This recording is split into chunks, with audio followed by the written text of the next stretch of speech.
Hi everyone, this is the final session for chemical bonding. तो आज के हमारे सेशन के बाद हमारे 3 चैप्टर्स कंप्लीट हो जाएंगे. Some basic concepts of chemistry, structure of atom and finally chemical bonding. आज जो हम करने वाले हैं that is molecular orbital theory. उसके अलावा कुछ हाइड्रोजन बॉन्डिंग से रिलेटेड क्वेश्चंस और उसके अलावा कुछ पुराने कॉन्सेप्ट के क्वेश्चन जैसे कि हाइब्रिडाइजेशन या फिर शेप के regarding questions. Okay, so let's get started without any delay with question number 1. तो देखो भाई, क्वेश्चन नंबर 1 क्या कहता है. Okay, Which of the following is not correct about molecular orbital theory? हमें इनकरेक्ट स्टेटमेंट बतानी है. जो स्टेटमेंट यहाँ पर गलत होगी वो हमारा सही जवाब होगा. Right? The atomic orbitals of comparable energies and proper symmetry combine to form molecular orbitals. बिल्कुल सही बात है यार. ये जब ऐसे एटॉमिक ऑर्बिटल्स जिनकी एनर्जी क्या तो बिल्कुल सेम हो या फिर नियरली सेम हो, मतलब कंपैरेबल एनर्जीज के एटॉमिक ऑर्बिटल्स एक दूसरे के साथ कंबाइन करते हैं और मॉलिक्यूलर ऑर्बिटल्स बनाते हैं. Right? So this statement is correct. क्योंकि ये स्टेटमेंट करेक्ट है इसलिए हमारा सही जवाब नहीं है. Cool. The bonding molecular orbital has lower energy. Yes. Now there are 2 types of molecular orbitals. Right? Bonding molecular orbitals and antibonding, है ना. तो जो हमारा BMO होता है, बॉन्डिंग मॉलिक्यूलर ऑर्बिटल, उसकी एनर्जी कम होती है और वो ज़्यादा स्टेबल होता है. ठीक है. और एंटी बॉन्डिंग अनस्टेबल ज़्यादा होता है, उसकी एनर्जी ज़्यादा होती है. ठीक है. And hence greater stability than the corresponding antibonding molecular orbital. So this statement is also correct. The molecular orbitals are not filled in accordance with Aufbau principle. तो बेटा जब भी हम molecular orbitals को fill करते हैं, हम वो सारे principles यूज़ करते हैं, उन सारे principles को follow करते हैं जो हमने structure of atom में पढ़ा था. जैसे कि बेटा कौन कौन से Aufbau principle follow होता है. ठीक है. Aufbau principle, Pauli's exclusion principle हमने पढ़ा था. Right? Pauli's exclusion principle and Hund's rule of maximum multiplicity. Right? All of them are followed. Okay, all of them are followed when we fill molecular orbitals. यहाँ पे लिखा है they are not fill in accordance to this rule. So this statement is incorrect. ये वाली जो statement है ना बेटा, वो इनकरेक्ट स्टेटमेंट है और हमसे यही पूछा गया है कि आउट ऑफ द 4 कौन सी स्टेटमेंट गलत है. तो इसीलिए ऑप्शन नंबर सी हमारा सही जवाब है. डी को भी देख लेते हैं. N atomic orbital is monocentric. बिल्कुल सही बात है ये. और जो मॉलिक्यूलर ऑर्बिटल होता है वो पॉलीसेंट्रिक होता है. कूल. आगे बात कर लेते हैं क्वेश्चन नंबर नेक्स्ट क्वेश्चन की. What has happened? Identify a molecule which does not exist. अच्छा, जब भी क्या होता है, जब भी बॉन्ड ऑर्डर जो है, जब भी बॉन्ड ऑर्डर की वैल्यू या तो 0 निकल कर आए, बॉन्ड ऑर्डर जब भी या तो 0 निकल जाए या फिर नेगेटिव निकल जाए, इन दोनों ही केसेस में हम क्या बोलते हैं कि जो हमारी स्पीशीज़ है वो अनस्टेबल है. सो बेसिकली वो एग्जिस्ट नहीं करेगी. ठीक है. ओरिजिनल फॉर्मूला क्या होता है कि आप बॉन्ड ऑर्डर निकाल पाओ भाई. दैट इज आप नंबर ऑफ इलेक्ट्रॉन्स देखो in bonding orbital minus number of electrons in antibonding divided by 2. Right? That's how we get bond order. But I have a trick for you. And this trick works everywhere. Okay, so I have a trick for you. क्योंकि इसके according आपको पूरी configuration लिखनी होगी जो कि time consuming होगा. ठीक है.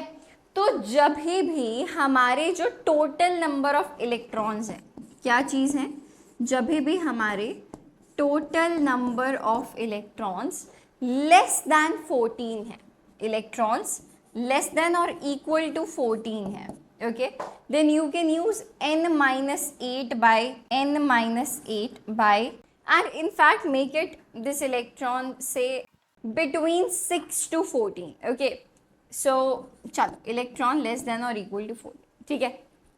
और जब भी ये इलेक्ट्रॉन्स n, ठीक है, जब भी ये इलेक्ट्रॉन्स n जो हैं 15 टू 20 के बीच में है, इन दैट केस आप यूज करोगे 20 माइनस n डिवाइडेड बाई 2। चलो करके देखें इसको, 20 माइनस n डिवाइडेड बाई 2, ठीक है। तो सबसे पहले अगर आप देखोगे option number 1 that is Be2, hydrogen helium lithium beryllium. एक बेरिलियम में 4 इलेक्ट्रॉन्स होते हैं, 2 में कितने होंगे, 8 होंगे, राइट। सो 8 से 14 के बीच में फर्स्ट वाले सिनेरियो में अगर आप देखो, सो इसका बॉन्ड ऑर्डर में निकालने की अगर कोशिश करूंगी, so this will be 8 minus 8 divided by 2, that comes out to be 0। And whenever bond order is 0 the species does not exist. तो यहीं से हमें ऑप्शन नंबर ए ही पहला सही जवाब मिल गया कि जो Be2 है वो सही जवाब है, ओके। सिमिलरली अच्छा चलो अगर आप N2 के लिए निकालने की कोशिश करोगे, N2 के लिए निकाल लेते हैं using the same formula, okay. N2 में एक नाइट्रोजन में 7 इलेक्ट्रॉन्स होते हैं, 2 में कितने होंगे, 14। तो फिर से this is going to be 14 minus 8 by 2, right. 14 minus this is going to be 14 minus 8 divided by 2, so this will be 6 by 2, that is 3, right. आ गया है ना। और आपको पता है कि नाइट्रोजन नाइट्रोजन के साथ कौन सा बॉन्ड बनाता है, ट्रिपल बॉन्ड बनाता है, इसीलिए बॉन्ड ऑर्डर देखो 3 निकल के आ गया। सिमिलरली आप B2 और C2 के लिए भी निकाल सकते हो, ठीक है भाई। आगे बढ़ते हैं। Which of the following diatomic species has only pi bonds according to molecular orbital theory. So बच्चे it is C2, it is C2, okay, कि कार्बन के बीच में पाई बॉन्ड्स होते हैं according to molecular orbital theory. आगे देखते हैं। Decreasing order of stability of O2, O2 negative, O2 positive and O2 2 negative. अच्छा हमें स्टेबिलिटी बतानी है, तो बॉन्ड ऑर्डर जो है it is directly proportional to stability, okay. We must know this that bond order is directly proportional to stability, यानी कि जितना ज़्यादा बॉन्ड ऑर्डर इनमें से जो स्पीशीज़ का होगा उसकी स्टेबिलिटी भी उतनी ज़्यादा होगी। तो चलो भाई निकाल लेते हैं लाइन से। First we have O2। O2 में total number of electrons n की वैल्यू बेटा कितनी आएगी, एक ऑक्सीजन में 8 इलेक्ट्रॉन्स, 2 में कितने हो जाएंगे, 16 इलेक्ट्रॉन्स, राइट। सो इसके लिए हम कौन सा फॉर्मूला यूज़ करेंगे, जो अभी टिप आपको बताई, जब भी ये 15 टू 20 के बीच में इलेक्ट्रॉन्स होते हैं तो हम कौन सा फॉर्मूला यूज़ करेंगे, 20 माइनस n बाई 2। n की वैल्यू बच्चे क्या है यहाँ पे 16, सो 20 माइनस 16 बाई 2 यानी कि 4 by 2, right, which comes out to be 2। तो ये निकल गया इसका बॉन्ड ऑर्डर, ठीक है। नेक्स्ट है O2 नेगेटिव। O2 नेगेटिव, इसके लिए n की वैल्यू बेटा क्या होगी, number of electrons 16 electrons O2 के पास और एक और extra electron, so it has 17 electrons, right. So this will be 20 minus 17 by 2, 20 minus 17 by 2 यानी कि 3 बाई 2 यानी कि 1.5 आ गया इसका बॉन्ड ऑर्डर, ठीक है। नेक्स्ट है O2 पॉजिटिव। एक ऑक्सीजन में कितने इलेक्ट्रॉन्स मैम, 16, पॉजिटिव चार्ज यानी कि एक इलेक्ट्रॉन कम है यानी कि 15 इलेक्ट्रॉन्स। तो इसके लिए भी वही 20 माइनस 15 बाई 2, 20 माइनस 15 बाई 2 यानी कि 5 by 2, 5 by 2 is 2.5, right, 2.5, okay. Then we have O2 2 negative. O2 2 negative, neutral O2 के पास 16 इलेक्ट्रॉन्स, 2 एक्स्ट्रा इलेक्ट्रॉन्स, तो यानी कि यहाँ पे n की वैल्यू कितनी आ गई, 18 electrons. So this will be 20 minus 18 by 2, right, 20 minus 18 by 2 okay, so this will B 2/2, यानी कि बॉन्ड ऑर्डर कितना आ गया, 1 आ गया। सही है। हमने कौन सा यहाँ पे फॉर्मूला लगाया है, जब भी इलेक्ट्रॉन्स जो हैं वो 15 से 20 के बीच में होता है, दीज आर बिटवीन 15 to 20, तब हम कौन सा फॉर्मूला यूज करते हैं, 20 माइनस n/2। तो हमने यही यूज किया। अभी देखो सबसे ज्यादा बॉन्ड ऑर्डर किसका आ रहा है, O2 पॉजिटिव का आ रहा है, तो यानी कि O2 पॉजिटिव आप बोलोगे कि सबसे ज्यादा स्टेबल है। O2 पॉजिटिव, देखो सिर्फ एक ही ऑप्शन है जिसमें O2 पॉजिटिव सबसे ज्यादा स्टेबल है, तो आपको यहीं से ही पता चल जाता है कि this is the right choice. और देखो O2 पॉजिटिव के बाद आ रहा है O2, देन O2 नेगेटिव और लास्ट में है O2 नेगेटिव, है ना। Bond order directly proportional to stability. तो हमने यहाँ पे ये वाला फॉर्मूला लगाया और वो एक फॉर्मूला लगाया। This is the concept, right, कि bond order is directly proportional to stability. Okay, आगे बात करते हैं अगले क्वेश्चन की।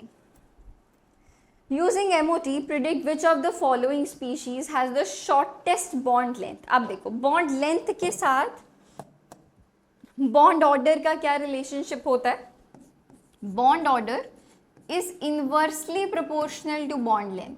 अभी समझाते हैं कैसे।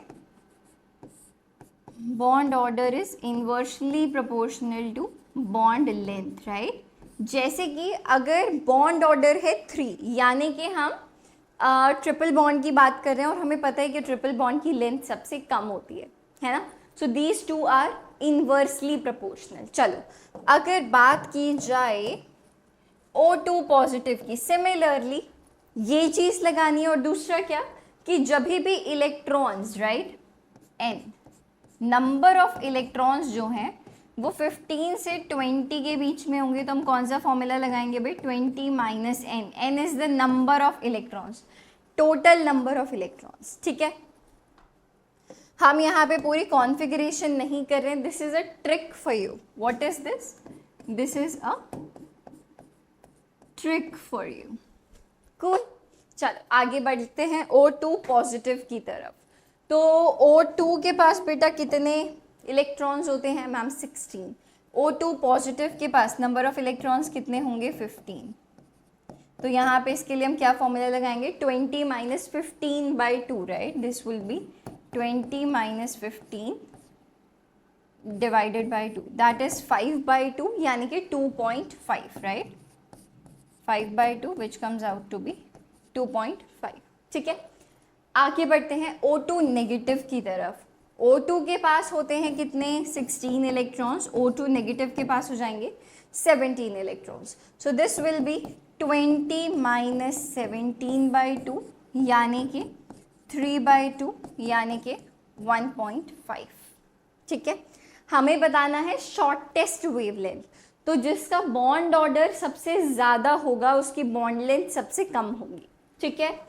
आगे बढ़ते हैं O2 negative. So this will B O2 negative में नंबर ऑफ इलेक्ट्रॉन्स कितने होंगे, O2 के पास 16, 2 नेगेटिव यानी कि 2 एक्स्ट्रा नेगेटिव चार्ज, यानी कि 18 इलेक्ट्रॉन्स।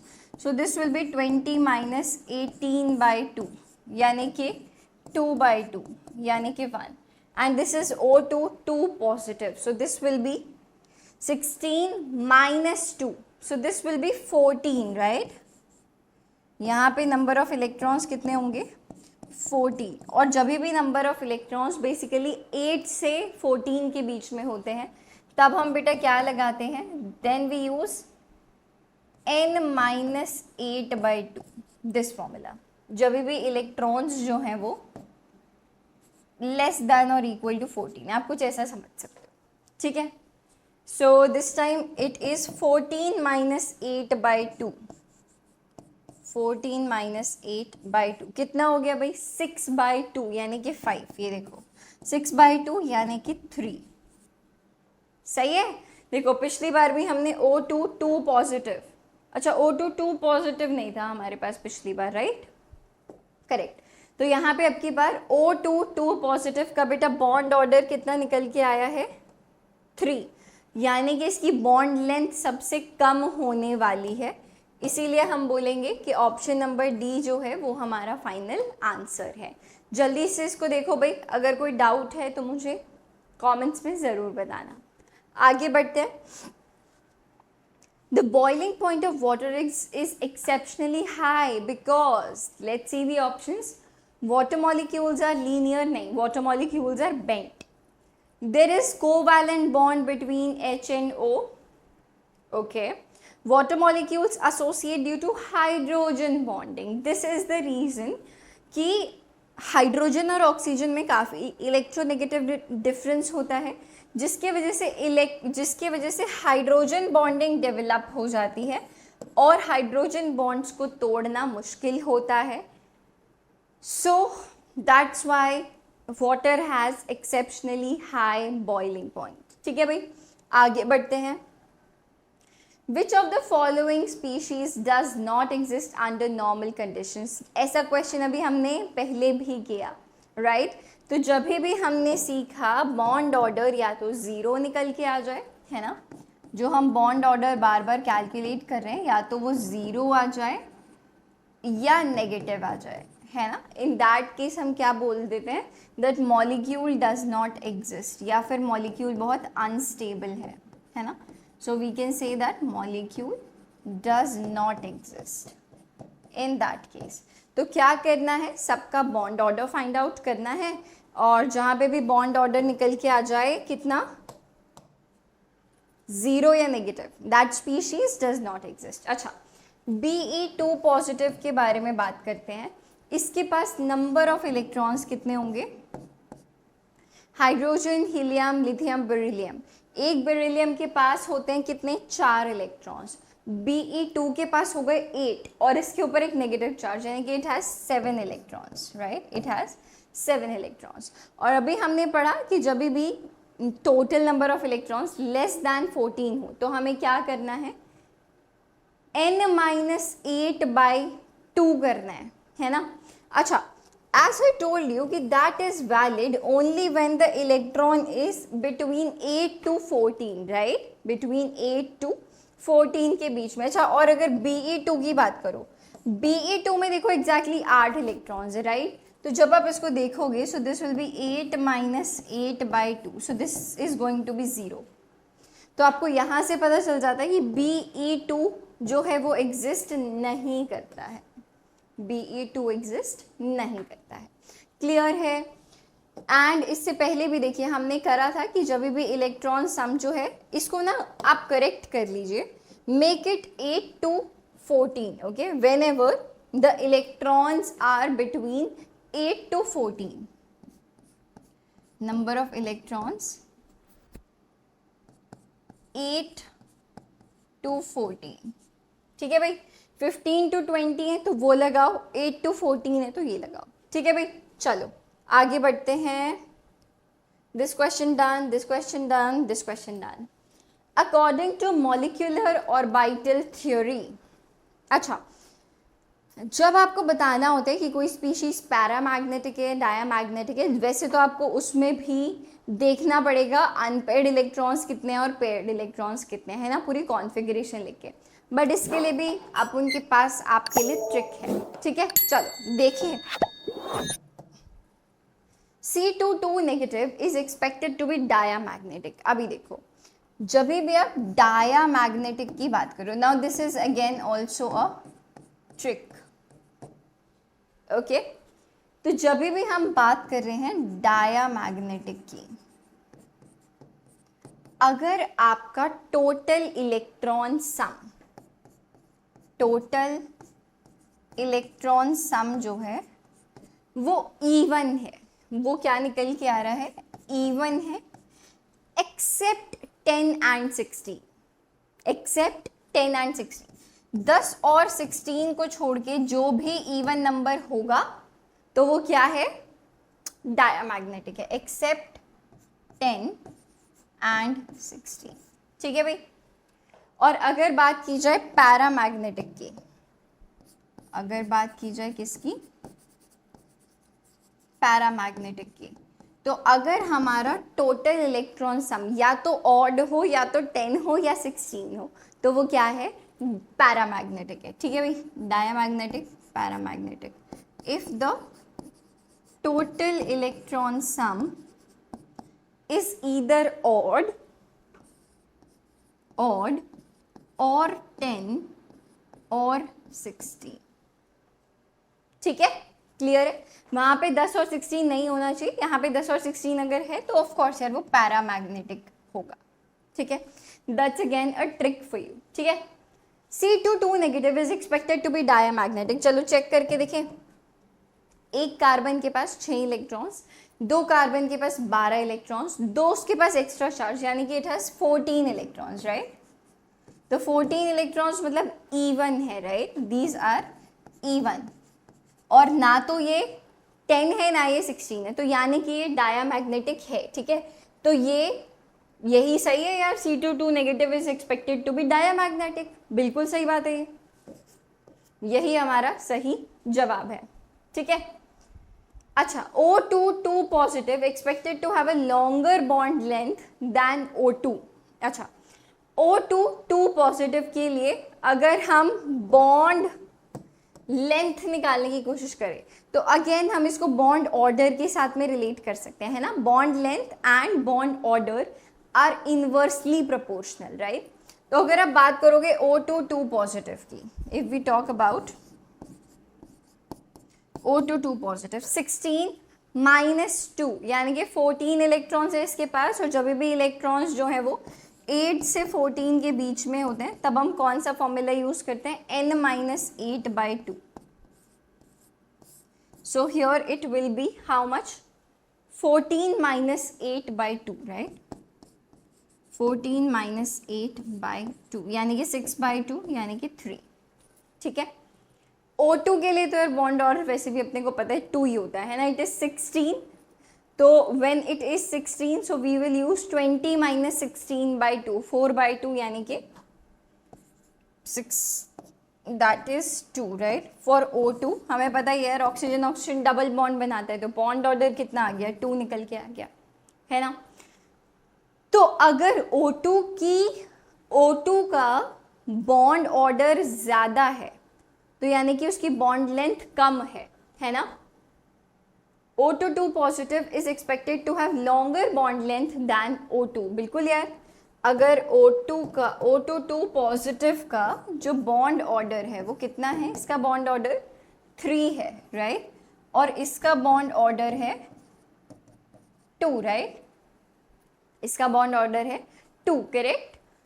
तो यानी कि आप क्या बोलोगे, इसकी बॉन्ड लेंथ कम है ना, और इसकी बॉन्ड लेंथ ज़्यादा है।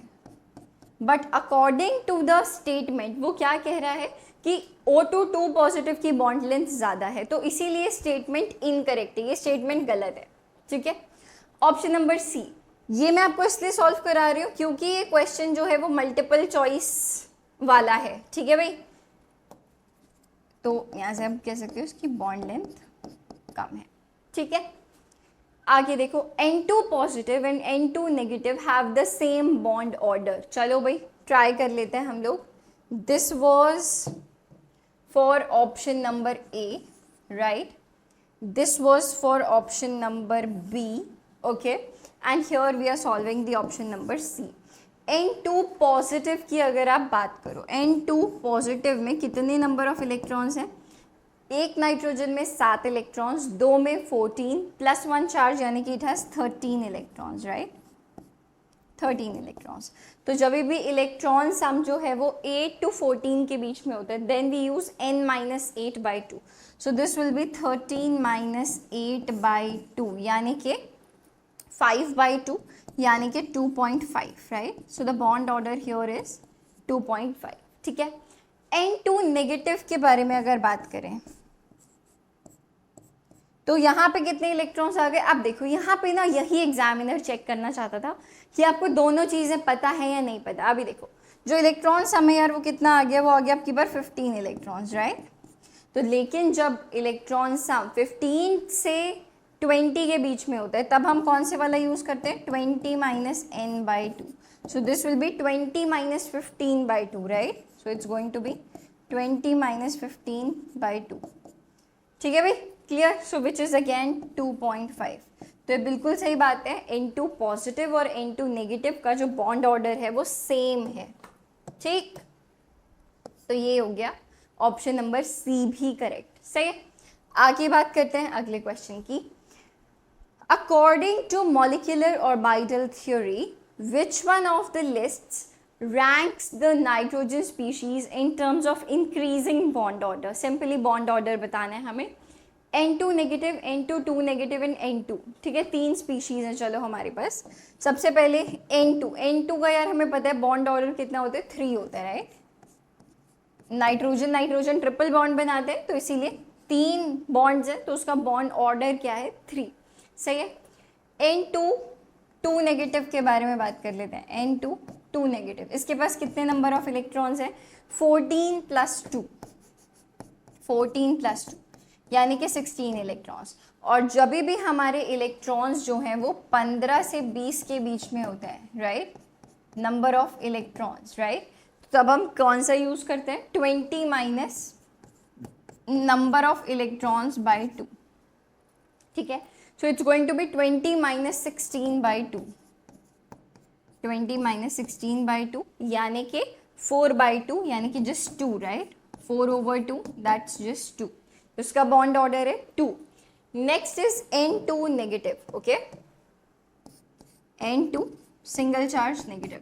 Okay, so now it has 15 electrons, 14 + 1 यानी कि 15 इलेक्ट्रॉन्स. सेम फॉर्मूला लगाएंगे, 20 minus 15 by 2, 20 minus 15 by 2, so it will be 5/2 that is 2.5, right. तो देखो, increasing order of bond order यानी कि छोटे से बड़ा लगाना है. सबसे छोटा कौन है भाई, N2 2 नेगेटिव. सबसे छोटा कौन है, N2 2 नेगेटिव. फिर कौन है, N2 नेगेटिव और फिर है N2, राइट. तो ऑप्शन नंबर सी आप देखो यार, वही है. सिर्फ N2 2 नेगेटिव ही एक ऐसा ऑप्शन है जो मतलब सबसे कम है जिसका bond order, right. So option number C हो जाता है यहाँ पे हमारा सही जवाब. आगे बढ़ते हैं और बात करते हैं अगले क्वेश्चन के बारे में. Bond order is a concept in the molecular orbital theory, right. It depends on the number of electrons in the bonding and anti bonding orbitals. बिल्कुल सही बात है. विच of the following statement is true about it? सही statement बतानी है. Bond order can have a negative quantity, has always an integral value, can assume any positive or integral or fraction value including 0, is a non-zero quantity. बताइए भाई bond order के बारे में क्या बात सही है. सबसे पहले बॉन्ड ऑर्डर की वैल्यू नेगेटिव नहीं होती. अगर वो नेगेटिव है तो यानी कि वो बहुत अनस्टेबल मॉलिक्यूल है. Has always an integral value, नहीं, उसकी वैल्यू फ्रैक्शंस में भी आ सकती है. Can assume any positive, integral और फ्रैक्शनल वैल्यू. तो ये बात बिल्कुल ठीक है. ऑप्शन नंबर सी बिल्कुल ठीक है. सही है भाई. आगे बढ़ते हैं. The bond order of NO molecule. चलो भाई निकाल लेते हैं NO का बॉन्ड ऑर्डर. सिमिलरली उसी तरीके से है ना. NO में सबसे पहले हम क्या देखेंगे, number of electrons. Number of electrons, एक नाइट्रोजन में कितने इलेक्ट्रॉन्स होते हैं, 7. एक ऑक्सीजन में कितने इलेक्ट्रॉन्स होते हैं, 8. टोटल कितने इलेक्ट्रॉन्स हो गए, 15 इलेक्ट्रॉन्स. ठीक है. और जब भी टोटल नंबर ऑफ इलेक्ट्रॉन्स, जब भी ये टोटल नंबर ऑफ इलेक्ट्रॉन्स जो हैं 15 से 20 के बीच में होते हैं, तब ट्रिक के अनुसार हम कौन सा फॉर्मूला यूज़ करते हैं, 20 minus number of electrons divided by 2. ठीक है. तो ये क्या हो जाएगा, 20 minus 15 by 2. 20 minus 15 is 5 and 5 by 2 is 2.5. Check करो ऑप्शंस में कहाँ पे 2.5 आ रहा है. ऑप्शन नंबर सी में 2.5 आ रहा है. ये देखो, तो ये हो गया सही जवाब. आगे बढ़ते हैं. The bond order of a molecule is given by. कैसे निकालते हैं भाई बॉन्ड ऑर्डर, तुमको शुरुआत में ही बताया था. प्रैक्टिकली तो कैसे निकालते हैं, 1/2 times let's change the color. It's 1/2 times number of electrons in bonding molecular orbital minus number of electrons in anti-bonding molecular orbitals. Half NB minus NA. Half the difference between number of electrons in bonding in anti-bonding orbitals. पहला ही option बिल्कुल ठीक है, ठीक है. Total number of electrons in bonding in anti-bonding orbitals नहीं. The difference between number of electrons, no. It is half the number of the difference between bonding and anti-bonding electrons. Twice the difference, no. तो option number ए ठीक है, वो देखो. That's how we calculate the bond order. ठीक है, clear है. आगे बात करें क्वेश्चन नंबर 14 के बारे में. Which of the following compounds can have hydrogen bonds? Okay, NaCl तो वैसे ही लिस्ट से हटा दो यार, आयनिक कंपाउंड है और हाइड्रोजन भी नहीं है वहाँ पे, है ना. It doesn't even have hydrogen, तो ये तो हो नहीं सकता. CH4 एंड CHCl3 भी नहीं हो सकते, right. The answer is H2O, पानी. ठीक है, आगे बात करते हैं question number 15. What is the dominant intermolecular force or bond that must be overcome in converting liquid CH3OH to a gas? आपको सबसे ज़्यादा कौन से फोर्स को ओवरकम करने के लिए प्रेशर लगाना पड़ेगा? हाइड्रोजन बॉन्डिंग, यस, पहला ही ऑप्शन ठीक है बेटा. इसके बीच में का हाइड्रोजन और ऑक्सीजन जब भी एक दूसरे के साथ डायरेक्टली लिंक्ड होते हैं, डायरेक्टली बॉन्ड बनाते हैं, तो आप देखोगे कि हमेशा हाइड्रोजन बॉन्ड की फॉर्मेशन होती है. तो the option number A itself is the right choice. आगे बात करते हैं. Which of the following molecules has central atom can set to adopt sp2 hybridization. चलो, अगर हम हाइब्रिडाइजेशन की बात करें and the hybridisation is sp2, तो हमारा स्टेरिक फैक्टर की वैल्यू कितनी है? 2 + 1 यानी कि 3. और स्टेरिक फैक्टर बच्चे किसके इक्वल होता है? Bond pair plus lone pair का sum is called as steric factor, right. तो बस हम ऑप्शंस उठाते हैं और चेक करते हैं number of bond pair plus number of lone pair, यानी कि स्टेरिक फैक्टर. जिसमें भी वो 3 के इक्वल आ गया उसकी हाइब्रिडाइजेशन होगी sp2, राइट. तो चलो भाई चेक कर लेते हैं. BCl3, अच्छा, boron is the central atom, right. और बोरॉन के आउटर मोस्ट शेल में कितने इलेक्ट्रॉन्स होते हैं? Hydrogen, helium, lithium, beryllium, boron, 3 electrons होते हैं, right. It has 3 valence electrons. और देखो वो तीनों के तीनों वैलेंस इलेक्ट्रॉन्स जो हैं वो इन्वॉल्व हो जाएंगे किसके साथ? क्लोरीन के साथ बॉन्ड बनाने के लिए. तो it has 3 bond pair plus 0 lone pair, यानी कि जो स्टेरिक फैक्टर है उसकी वैल्यू बच्चे कितनी आ गई? उसकी वैल्यू आ गई 3, राइट. यही हमें चाहिए था.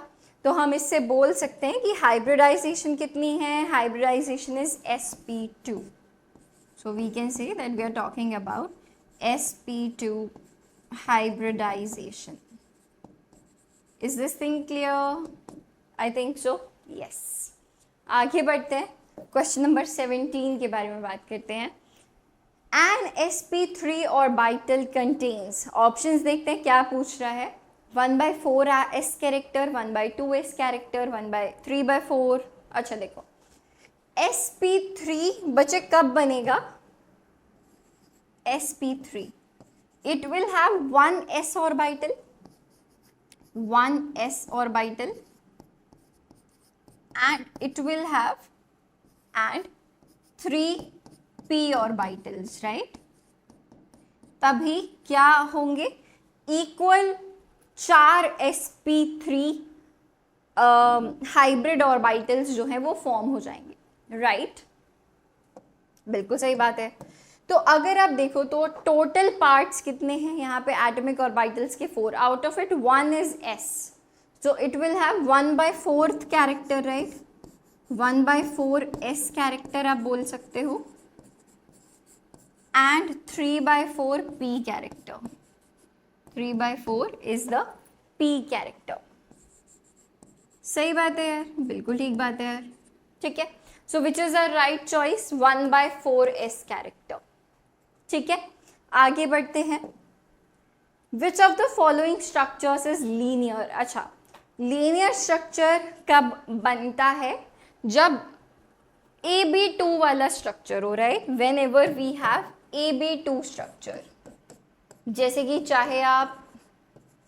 चाहे आप बात कर लो CO2 की, चाहे आप बात कर लो XeF2 की, है ना, बन सकता है मतलब बेसिकली, राइट। तो पहला ऑप्शन तो लिस्ट में से ही हट गया, इसका तो लीनियर स्ट्रक्चर हो नहीं सकता, राइट, क्योंकि 3 एटम्स बेसिकली बॉन्डेड हैं सेंट्रल एटम के साथ। SO2 हो सकता है, पता करना पड़ेगा कि या तो भाई बेंट निकल के आएगा, नहीं तो लीनियर निकल के आएगा। जो H2O है अब बेंट होता है। CO2 हो सकता है, SO3 नेगेटिव हो ही नहीं सकता। So it's either option number B और C, राइट। तो आपको वैसे तो देखो पता ही है कि अगर आप SO2 के बारे में बात करते हो, सल्फर के आउटर मोस्ट शेल में कितने इलेक्ट्रॉन्स होते हैं, 6 वैलेंस इलेक्ट्रॉन्स होते हैं, राइट। और वो कितने ऑक्सीजन के साथ बॉन्ड बना रहे हैं, 2, but oxygen can form double bonds, right. सो 4 electrons will be used as 2 bond pair, right. 2 bond pair, 2 double bond बन जाएंगे, लेकिन एक लोन पेयर भी तो बच जाएगा, है ना। तो SO2 is not the right option. क्यों? क्योंकि इसकी ज्योमेट्री तो ट्राइगोनल प्लेनर निकल के आएगी, right. So its shape is going to be like this, its shape is going to be like this, correct है। Now comes CO2। अच्छा, CO2 के आउटरमोस्ट शेल में बचे कितने इलेक्ट्रॉन्स होते हैं, 4 वैलेंस इलेक्ट्रॉन्स होते हैं, और वो चारों के चारों ही जो हैं इलेक्ट्रॉन्स वो यूज हो जाएंगे बॉन्डिंग में। 4 वैलेंस इलेक्ट्रॉन्स ऑक्सीजन के साथ बॉन्डिंग है, तो यानी कि 2 डबल बॉन्ड बना देगा, तो दोनों 4 वैलेंस इलेक्ट्रॉन 2 बॉन्ड पेयर बना देंगे, है ना, double bond. This we are talking about double bond here, again double bond, ठीक है। So it has 2 bond pair and 0 lone pair. तो इसकी जो ज्योमेट्री है वो क्या निकल के आती है, linear. This is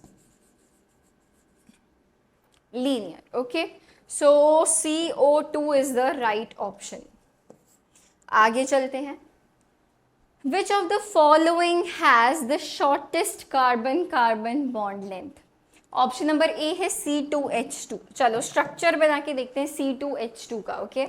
so it's going to be C2 and इधर एक H और इधर एक H, करेक्ट है। आगे चलते हैं C2H4, okay. So it's going to be C2 और ये हो गए H4, करेक्ट है। आगे चलते हैं C2H6, C2 1 2 3 4 5 6, right. Hydrogen hydrogen hydrogen hydrogen hydrogen hydrogen, C2H6, ठीक है। तो यहाँ पे ये एल्केन है, ये एल्कीन है, ये एल्काइन है, राइट। तो देखो भाई, आपको ऑलरेडी बताया गया है, अगर हम बात करते हैं बॉन्ड लेंथ की, whenever we talk about bond length, तो हमें पता है कि सिंगल बॉन्ड जो होता है वो सबसे ज़्यादा लंबा होता है, ठीक है। उसके बाद हमारे पास आता है डबल बॉन्ड, और सबसे छोटी बॉन्ड लेंथ किसकी होती है, ट्रिपल बॉन्ड की, ओके। तो यानी कि अगर हमें shortest carbon carbon bond length बतानी है तो वो किस में होगी, इसमें होगी, जहाँ पे कौन प्रेजेंट है, जहाँ पे ट्रिपल बॉन्ड प्रेजेंट है, जहाँ पे ट्रिपल बॉन्ड प्रेजेंट है, ठीक है। इसकी बॉन्ड लेंथ ज़्यादा होगी, करेक्ट है। और तो ये हो जाता है हमारा सही जवाब C2H2, ऑप्शन नंबर A। आगे बढ़ते हैं, बात करते हैं क्वेश्चन नंबर 20 के बारे में। When the hybridization state of carbon atom changes from sp3 to sp2 and finally to sp, okay, the angle between the hybridized orbitals decreases gradually, decreases considerably, not affected या increase, क्या होगा? अच्छा देखो, जब बेटा sp3 हाइब्रिडाइजेशन होती है, so basically we have steric factor 4, right? Steric factor की अगर हम वैल्यूज डिस्कस करें तो इसके लिए होगी 4, sp2 के लिए होगी 3 और sp के लिए होगी 2, right? So if we talk about the geometry, अगर हम किसकी बात करें, ज्योमेट्री के बारे में बात करें, तो देखो sp3 में यानी कि स्टेरिक फैक्टर 4 में क्या ज्योमेट्री होगी? Tetrahedral, like this is going to be the geometry which is tetrahedral. और इसमें बॉन्ड एंगल कितना होता है? 109.4 डिग्रीज आप बोल सकते हो, राइट? चलो जी, ये हो गया। नेक्स्ट है sp2 स्टेरिक फैक्टर 3 यानी कि ट्राइगोनल प्लेनर, करेक्ट है? तो यहाँ पे आपका कुछ ऐसा बॉन्ड होगा, तो यहाँ पे जो ये बॉन्ड एंगल निकल रहा है ट्राइगोनल प्लेनर में कितना होता है बेटा? 120 डिग्रीज। एंड फाइनली sp में कैसा स्ट्रक्चर होता है? AB। चलो इसको A को ही सेंट्रल एटम बना के रखते हैं, ABB, this is linear, right? तो यहाँ पे बॉन्ड एंगल कितना है बेटा? 180 डिग्रीज है। तो देखो बॉन्ड एंगल कैसे वेरी कर रहा है, देखो 109, 120 एंड 180, तो यानी कि वो बढ़ रहा है बॉन्ड एंगल, राइट? जैसे जैसे हम sp3 टू sp जा रहे हैं, सो इट इंक्रीजेस प्रोग्रेसिवली। तो हम क्या बोल सकते हैं? Bond angle increases progressively. आगे चलते हैं। The correct order regarding electronegativity of hybrid orbitals of carbon is sp, sp2, sp3। अच्छा बच्चे, इलेक्ट्रोनेगेटिव कैरेक्टर बढ़ता है जैसे जैसे s कैरेक्टर बढ़ता है, ठीक है? Electronegativity increases, electronegativity is directly proportional. हम ऐसा कर सकते हैं, electronegativity is directly proportional with s character. जितना ज़्यादा s कैरेक्टर होगा उतनी ज़्यादा इलेक्ट्रोनेगेटिविटी होगी, ठीक है, of the hybrid orbitals. Cool है? तो यार देखो हमारे पास क्या क्या है, we have sp, we have sp2 and we have sp3, right? अगर अभी हमने पिछले क्वेश्चन में डिस्कस किया था कि sp3 में s कैरेक्टर कितना है? 1/4 है ना? यहाँ पे कितना है? 1/3 है। इधर 1/4 s कैरेक्टर है, ठीक है? यहाँ पे 1/3 s कैरेक्टर है और यहाँ पे 1/2 s कैरेक्टर है, यानी कि आधा s कैरेक्टर है, यानी कि सबसे ज़्यादा है। तो यानी कि जो इलेक्ट्रोनेगेटिविटी का ऑर्डर होगा वो भी क्या होगा? sp में सबसे ज़्यादा, फिर sp2 एंड देन sp3, ठीक है? तो देख लेते हैं भाई, sp3 में सबसे कम होना चाहिए बॉन्ड ऑर्डर, s कैरेक्टर यानी कि इलेक्ट्रोनेगेटिविटी। तो देखो भाई कौन सा ऑर्डर जो है वो मैच हो रहा है? sp3, sp3, sp2, sp, है ना? sp में सबसे ज़्यादा, ऑप्शन नंबर डी एग्जैक्टली, देखो यही है, मैच कर रहा है, ठीक है भाई? ये देख लो, ठीक है? आगे बढ़ते हैं अगले क्वेश्चन की तरफ। In which of the following molecules the central atom does not have sp3 hybridization? ठीक है, आगे इनमें से किसके पास sp3 हाइब्रिडाइजेशन नहीं है? sp3 हाइब्रिडाइजेशन का मतलब क्या है बेटा? कि जो स्टेरिक फैक्टर यानी कि bond pair plus lone pair का जो सम है, bond pair plus lone pair का जो सम है, it must be equals to 4, ठीक है? तो देख लेते हैं भाई, डज नॉट हैव बताना है, ठीक है? ऑप्शन नंबर ए को देखें, SF4 सल्फर की अगर हम बात करें, इसके आउटर मोस्ट शेल में 6 वैलेंस इलेक्ट्रॉन्स होते हैं, right? It has 6 valence electrons, ठीक है? आउट ऑफ विच ये 4 जो इसमें से इलेक्ट्रॉन्स है वो बॉन्ड पेयर बनाने में इन्वॉल्व हो जाएंगे। सो 4 बॉन्ड पेयर, 2 इलेक्ट्रॉन्स बचे, 2 इलेक्ट्रॉन्स का मतलब 1 लोन पेयर बचा, राइट? सो 4 bond pair plus 1 lone pair, right. तो इसके लिए देखो स्टेरिक फैक्टर की वैल्यू बचे क्या आ गई, 5 आ गई। तो पहला ही ऑप्शन ठीक निकल गया। It doesn't have sp3 hybridization. इसकी क्या हाइब्रिडाइजेशन होगी, it's hybridization will be sp3d। It's hybridization will be sp3d। Okay, अगर आप NH4 पॉजिटिव, CH4 या BF4 नेगेटिव की बात करोगे, so they will have sp3 hybridization. इन सब की हाइब्रिडाइजेशन निकल के आएगी sp3। ठीक है, आगे बढ़ते हैं। Consider the following species which one will have highest bond order. निकाल लेते हैं भाई बॉन्ड ऑर्डर। ठीक है, बॉन्ड ऑर्डर निकाल लेते हैं। पहला है हमारे पास CN पॉजिटिव। ठीक है भाई, CN पॉजिटिव के पास टोटल नंबर ऑफ इलेक्ट्रॉन्स कितने होंगे, Ne। कार्बन के पास 6 होते हैं, नाइट्रोजन के पास 7 होते हैं। 6 + 7 इज 13, 13 - 1 क्योंकि प्लस चार्ज है, तो यानी कि इट हैज़ 12 इलेक्ट्रॉन्स, राइट। और जब भी जो इलेक्ट्रॉन्स हैं वो 8 से 14 के बीच में होते हैं, then we use the formula n-8/2 to get the bond order. ठीक है, to get the bond order. So this will be 12 - 8/2। 12 - 8/2 यानी कि 4/2 यानी कि जस्ट 2। ठीक है, so it's bond order is 2। आगे बात कर लेते हैं CN negative.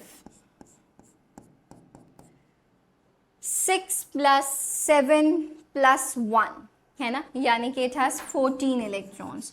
So this will B 14 - 8/2 यानी कि कितना हो गया, 6/2 यानी कि 3। I think it will be having the highest bond order. And then lastly we have NO, not lastly, we have NO. Nitrogen is 7, 7 + 8 is how much? 15 electrons. और जब भी हमारे पास नंबर ऑफ इलेक्ट्रॉन्स 15 से 20 के बीच में होता है, तब हम कौन सा फॉर्मूला यूज करते हैं, 20 minus number of electrons by 2। ठीक है, सो दिस विल बी 20 - 15/2 यानी कि 5/2 यानी कि 2.5। ठीक है, lastly we have CN। So CN will be 6 + 7, okay, that's 13 electrons। तो हम ऊपर वाला फॉर्मूला यूज करेंगे यानी कि 13 - 8/2 यानी कि 5/2 अगेन विच इज 2.5। तो सबसे ज्यादा कौन आया बेटा, दैट इज CN नेगेटिव। ठीक है, CN नेगेटिव के का जो बॉन्ड ऑर्डर है वो सबसे ज़्यादा है। एज यू कैन सी चारों हमने कैलकुलेट कर लिए हैं। So the right answer will be option number B। Okay, CN negative सही जवाब है। आगे बढ़ते हैं। Which of the following pairs of species have the same bond order. अच्छा देखो, जब भी आपको ऐसे स्पीशीज गिवन हो, पहले तो चेक करो whether they are iso electronic species और नॉट। ठीक है, क्यों, क्योंकि iso electronic species have same bond order. Iso electronic species have same bond order. तो बस आपको क्या चेक करना है कि इनमें से कौन आइसो इलेक्ट्रॉनिक है। जो आइसो इलेक्ट्रॉनिक है उनका बॉन्ड ऑर्डर भी सेम है। CO एंड NO, यार ये तो हो ही नहीं सकते है ना, ऑक्सीजन ऑक्सीजन कॉमन है और जो दूसरा एलिमेंट है वो अलग है, तो ये तो आइसो इलेक्ट्रॉनिक हो ही नहीं सकते। O2 एंड NO पॉजिटिव, चलो चेक कर लेते हैं जी। O2 में कितने electrons ma'am, 16, right. NO positive, nitrogen के पास कितने इलेक्ट्रॉन्स होते हैं भाई, 7। 7 + 8 कितना हो गया, 15, और प्लस चार्ज मतलब minus, so it has 14 electrons. तो यार ये भी नहीं हो सकता। CN नेगेटिव और CO, दिमाग की बत्ती जली। सो कार्बन के पास कितने होते हैं, 6 इलेक्ट्रॉन्स, नाइट्रोजन के पास 7 और एक एक्स्ट्रा इलेक्ट्रॉन। सो 6 + 7 + 1 यानी कि 14 इलेक्ट्रॉन्स। और CO के पास 6 + 8 अगेन 14 इलेक्ट्रॉन्स। तो क्योंकि देखो इनके पास क्या है, same number of electrons, right, they have same number of electrons, यानी कि ये स्पीशीज क्या है, आइसो इलेक्ट्रॉनिक है और इसका बॉन्ड ऑर्डर भी सेम है। आप चाहो तो हर किसी का बॉन्ड ऑर्डर कैलकुलेट भी कर सकते हो जैसा कि आपको सिखाया गया है, बट ये एक ईजियर तरीका है। ठीक है, आगे बढ़ते हैं। In which of the following ionization processes the bond order has increased and the magnetic behaviour has changed. Okay, क्या बात है, बढ़िया सा क्वेश्चन लग रहा है। C2 से C2 पॉजिटिव बन गया। ओके, तो C2 में अगर हम चेक करें, चलो C2, अच्छा ओके, चलो ऑप्शन नंबर बी अगर तुम देखो, NO को अगर देखो, NO का बॉन्ड ऑर्डर कितना आता है, देखो नाइट्रोजन के पास कितने इलेक्ट्रॉन्स होते हैं, 7, ऑक्सीजन के पास 8, right, so it has 15 electrons. तो हम कौन सा फॉर्मूला लगाएंगे, 20 - 15/2, है ना। जब भी नंबर ऑफ इलेक्ट्रॉन्स 15 से 20 के बीच में होते हैं तब हम फॉर्मूला लगाते हैं कौन सा, 20 - n, n is the total number of electrons of the species by 2, यानी कि ये आ गया 5/2, यानी कि ये आ गया 2.5।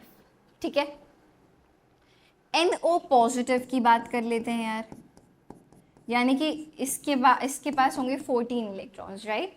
तो जब भी नंबर ऑफ इलेक्ट्रॉन्स 8 to 14 के बीच में होते हैं तब हम लगाते हैं n - 8/2, और ये हम कब लगाते हैं, जब भी नंबर ऑफ इलेक्ट्रॉन्स होते हैं 15 से 20 के बीच में। ठीक है भाई, सो this time this will B 14 - 8/2, 14 - 8/2, तो यानी कि विच इज 6/2, यानी कि सिंपली 3, है ना। तो बॉन्ड ऑर्डर इंक्रीज हुआ है, यस मैम हुआ है। अभी हमें क्या चेक करना है, मैग्नेटिक बिहेवियर चेंज हुआ है या नहीं, ये चेक करना है। NO में अगेन कितने नंबर ऑफ इलेक्ट्रॉन्स, 15, है ना। सो 15 is an odd number, right. जब भी नंबर ऑफ इलेक्ट्रॉन्स या तो ऑड होते हैं या 10 होते हैं या फिर 16 होते हैं, in that case it's paramagnetic. Okay, so NO is paramagnetic. जब भी नंबर ऑफ इलेक्ट्रॉन्स इवन होते हैं एक्सेप्ट 10 and 16, तो वो क्या होता है, डायामैग्नेटिक होता है। तो ना तो ये 10 है ना ये 16 है, सो दिस इज डायामैग्नेटिक। ठीक है, तो मैग्नेटिक बिहेवियर भी चेंज हुआ है और बॉन्ड ऑर्डर भी इंक्रीज हुआ है, राइट। This is increased. ठीक है, आगे बात करते हैं। 4 diatomic species are listed below. Identify the correct order of increasing bond order. Okay, अच्छा देखो, He22 पॉजिटिव, एक हीलियम में 2 इलेक्ट्रॉन्स होते हैं, 4 हीलियम में, He2 में 4 इलेक्ट्रॉन्स होंगे और उस पर भी 2 पॉजिटिव चार्ज, यानी कि 2 इलेक्ट्रॉन्स।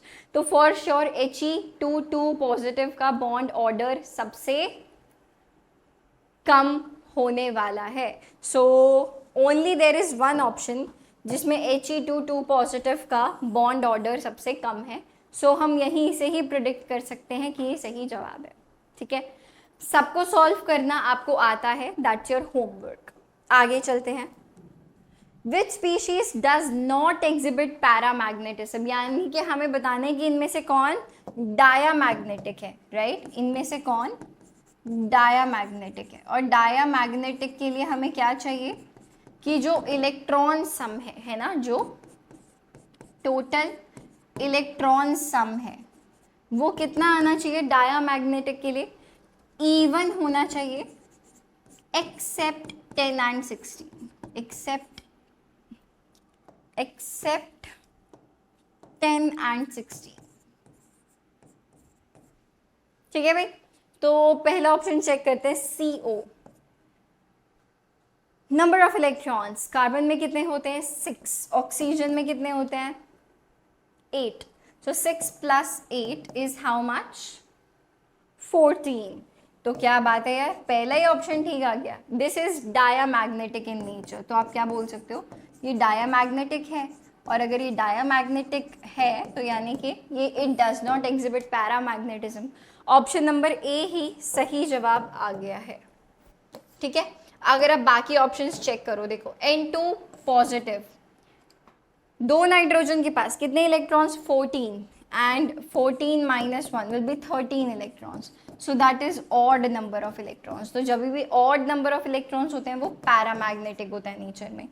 O2 नेगेटिव, ऑक्सीजन के पास कितने इलेक्ट्रॉन्स होते हैं, 8, दो ऑक्सीजन के पास 16 और एक एक्स्ट्रा है, तो यानी कि 17 इलेक्ट्रॉन्स।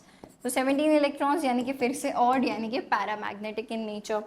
NO, नाइट्रोजन के पास 7 इलेक्ट्रॉन्स, ऑक्सीजन के पास 8 electrons, 7 + 8 again 15 electrons, which is odd यानी कि आप क्या बोल सकते हो, पैरामैग्नेटिक इन नेचर।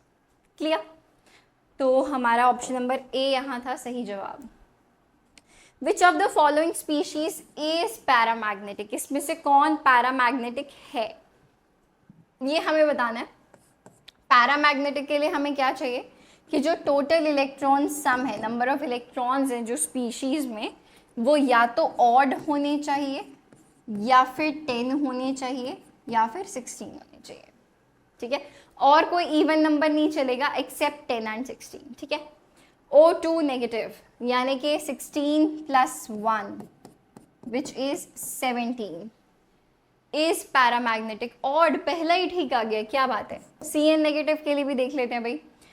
कार्बन के पास 6 इलेक्ट्रॉन्स, नाइट्रोजन के पास 7 इलेक्ट्रॉन्स, 6 + 7 इज 13, 13 + 1 इसके पास 14 इलेक्ट्रॉन्स। तो यार ये तो क्या हो गया, डायामैग्नेटिक हो गया नेचर में, है ना। ये क्या हो गया, ये पैरामैग्नेटिक हो गया नेचर में। CO 6 + 8 अगेन 14 इलेक्ट्रॉन्स, तो ये क्या हो गया, फिर से डायामैग्नेटिक हो गया नेचर में। NO positive 7 + 8 - 1, okay, so this is again 14 electrons. तो ये तीनों जो है वो डायामैग्नेटिक है और ऑप्शन नंबर ए पैरामैग्नेटिक है। तो ऑप्शन नंबर ए हो जाता है हमारा सही जवाब। आगे चलते हैं। The pairs of species of oxygen and their magnetic behaviors are noted below. ठीक है, which of the following presents the correct description? O2 negative, O2 2 negative, दोनों डायामैग्नेटिक। चलो भाई नंबर ऑफ इलेक्ट्रॉन्स देखो, O2 नेगेटिव में कितने होंगे, 16 + 1 यानी कि 17 इलेक्ट्रॉन्स।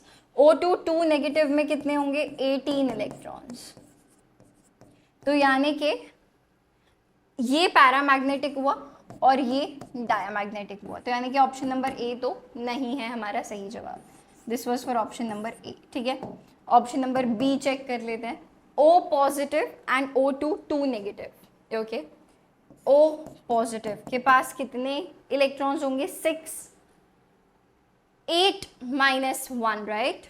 हम wait, this will be right, 8 - 1, it will have 7 electrons, so this will be paramagnetic in nature.